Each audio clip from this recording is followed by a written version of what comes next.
অল্লু অর্জুন আজ সোশ্যাল মিডিয়ায় পোস্ট করে জানিয়েছেন, চলতি বছরের ৬ ডিসেম্বর মুক্তি পাবে এই ছবি। আর এই পোস্টে প্রথম মন্তব্য যাঁর, তিনি ২২ গজের আরেক তারকা পুষ্পা ২, দ্য রুল একটি আসন্ন ভারতীয় তেলুগু ভাষার মারপিটধর্মী নাট্য চলচ্চিত্র, যেটি রচনা ও পরিচালনা করেছেন সুকুমার। এটি পুষ্পা, দ্য রাইজ এর দ্বিতীয় কিস্তি।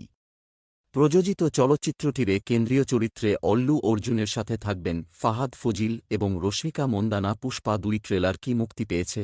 পুষ্প ২, দ্য রুল ছবিটির ট্রেলার প্রকাশ করেছে নির্মাতারা। ছবিতে প্রধান চরিত্রে অভিনয় করেছেন আল্লু অর্জুন, রশ্মিকা মান্দান্না এবং ফাহাদ ফাসিল। হাতে আর কটা দিন। অল্লু অর্জুন রশ্মিকা মান্দানার বহু প্রতীক্ষিত ছবি পুষ্পা ২ মুক্তি পেতে চলেছে ৫ ডিসেম্বর। পুষ্পা ২ টিকিট মুক্তির তারিখ, আল্লু অর্জুন এবং রশ্মিকা মান্দান্না অভিনীত। অগ্রিম বুকিং ৩০ নভেম্বর খোলা হয়েছে। ব্যাপক চাহিদার জন্ম দিয়েছে সুকুমার দ্বারা পরিচালিত চলচ্চিত্রটি। উচ্চকটেন ড্রামা এবং দুর্দান্ত অভিনয়ের প্রতিশ্রুতি দেয়। প্রত্যাশা তৈরি করার জন্য ৪ ডিসেম্বর অন্ধ্রপ্রদেশ এবং তেলেঙ্গানায় বিশেষ অর্থ প্রদানের প্রিমিয়ারের পরিকল্পনা করা হয়েছে। পুষ্পা ২ নিয়মের সবচেয়ে দামি টিকিট, তাই বেশিরভাগ জায়গায় টিকিটের দাম প্রিমিয়াম।